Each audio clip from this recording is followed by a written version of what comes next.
Hello and welcome everyone. Today I would like to talk about ultrafiltration menu, and the first thing here is we have something called the UF goal. UF goal means simply the amount of water that I want to pull from the patient's body. We have the concept of UF time, which is the duration of the session, which is usually 4 hours. We have something called the UF rate and UF profile.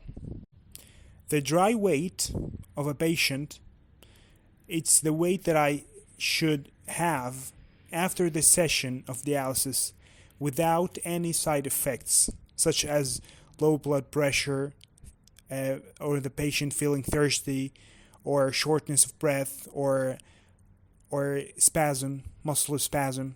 Those are the side effect that could happen if I remove maybe more than I should from the water inside the patient's body.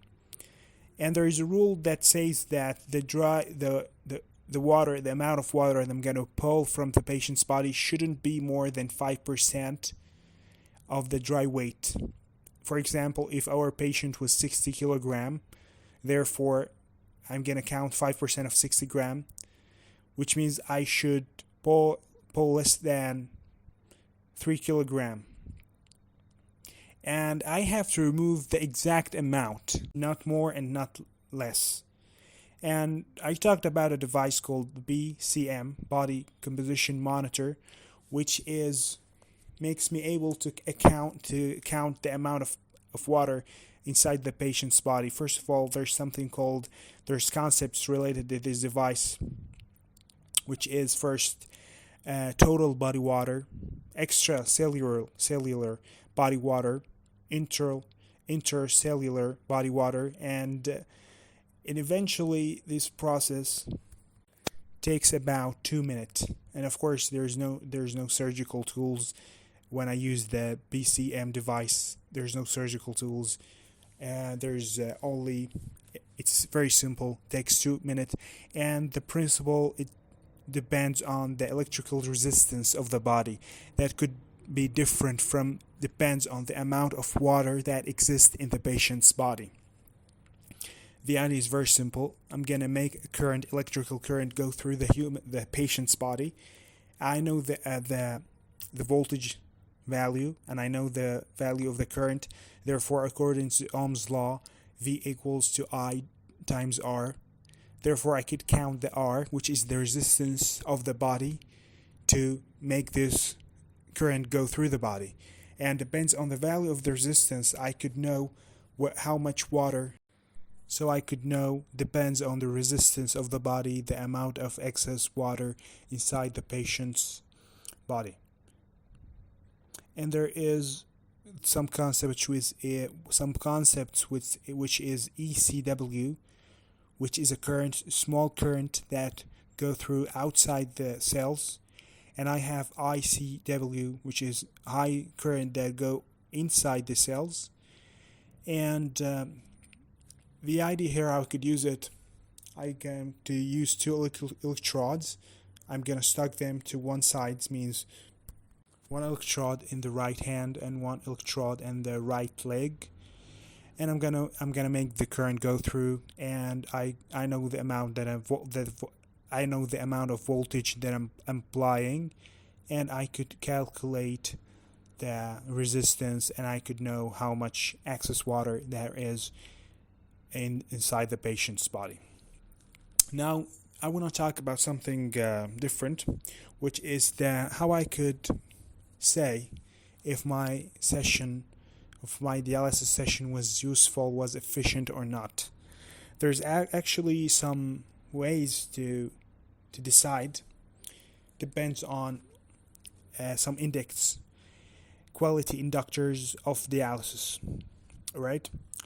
Which is, I'm going to give the most important one, which is the toxic removal, percentage of toxic removal.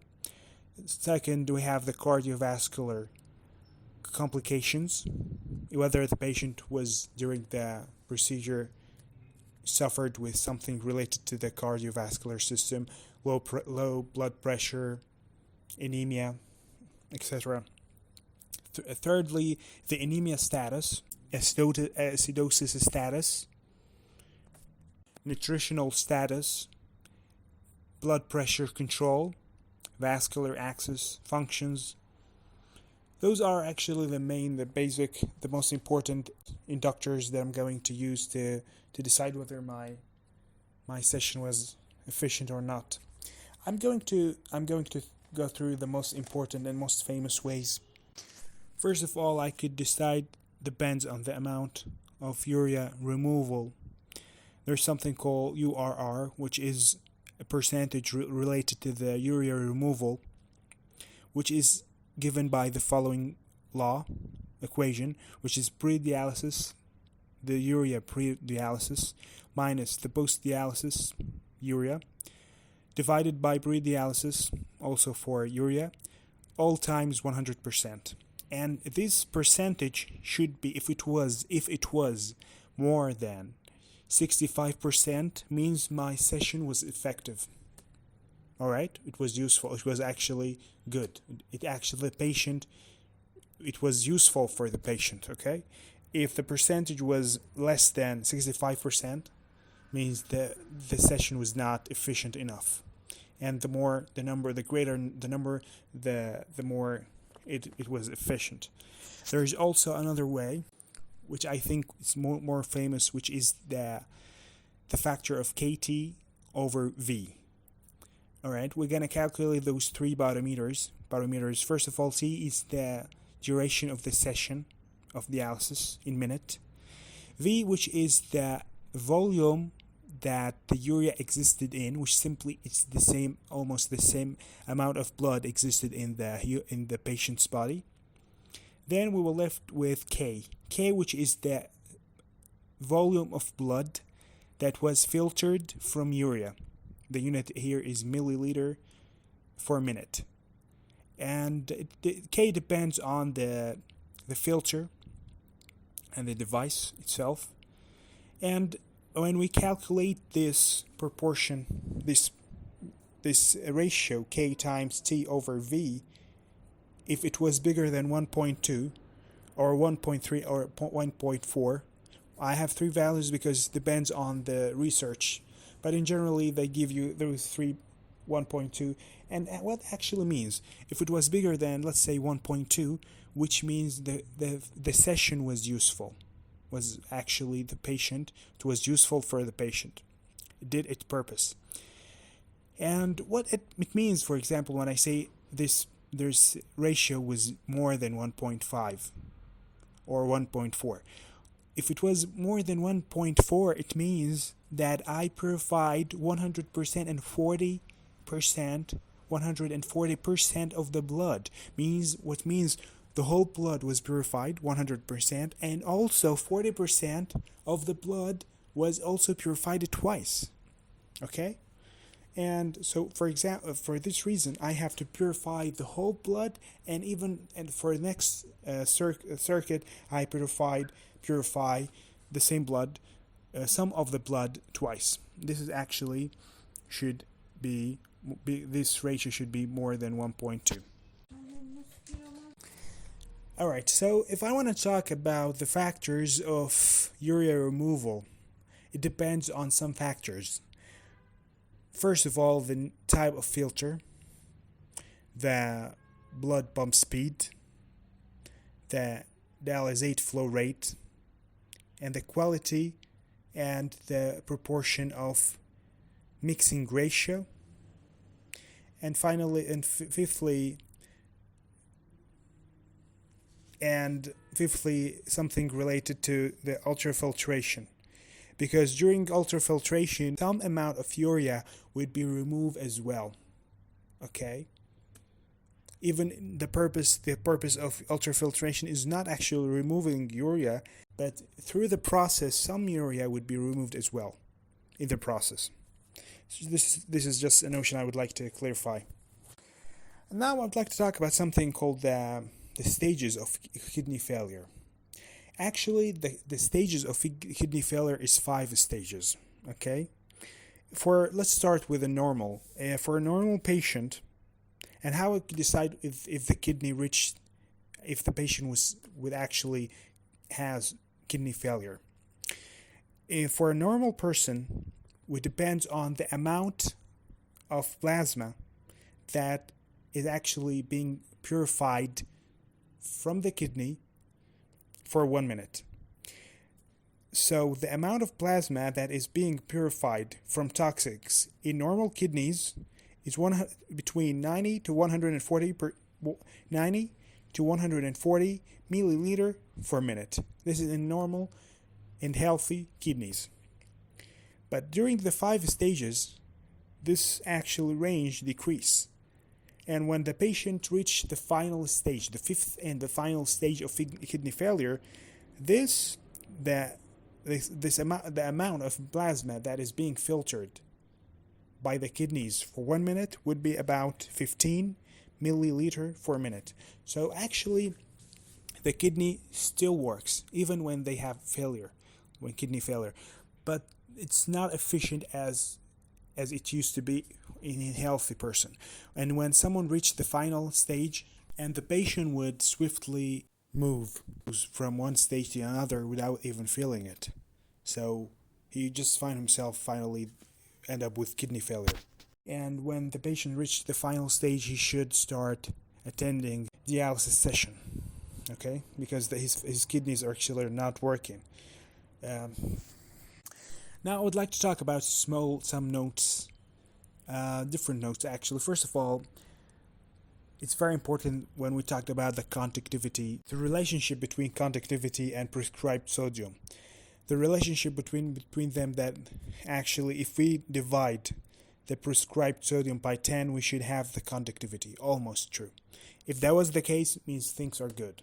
Otherwise, we have a problem. For example, if the prescribed sodium was 140, that means the conductivity should be around 14, because 140 divided by 10 is 14. Okay? And there are, of course, different units, but this is a good way to remember. And of course, if the conductivity was less than 12.8, the device would give you an alarm. And for example, if the prescribed sodium was 140 and the conductivity was 15, which means they have a problem, because I said the relationship between them should be divided by 10. If it was 15 millimole per liter, which means the patient would start feeling thirsty during the session. And if that happens, there's something wrong going on. And when there is a difference between the two values of the conductivity times 10 and the prescribed sodium, the problem could be actually sometimes in the water treatment unit. It could be in the bottles A/B, because sometimes the concentration of bottle A and B actually is not accurate. It's not as it says in the label. So how you could know? You could know as following. If the problem was in every single device in the department of dialysis, I know that the problem is in the treatment unit, water treatment unit. If it was only in one device, I could actually replace the bottles, and I see if the problem was gone. All right. So because sometimes the concentration is not accurate. It says like in the bottle, it's you add them, it's 140, but actually it's more than that for sodium, for example. For this problem could occur. The same thing that you could notice if the patient during the session was breathing in high frequency. That means actually could mean a lot of things. One of the things that could mean there is high acid level in his blood, and that because the amount of bicarbonate was decreased. Okay, so the problem actually could be from the device. The same problem, concentrations are not accurate. If we could actually put the patient in a different device and see if this problem was gone. The final thing here I would like to talk about, which is the relationship between blood flow rate is actually equals to blood pump speed times stroke volume. Okay? Because I think it's a very common mistake that people get confused between the flow rate and the speed of pump. They're different. They're different concepts. Speed of pump, which means it's a speed, okay, and flow rate, all right, it's flowing, it's rate.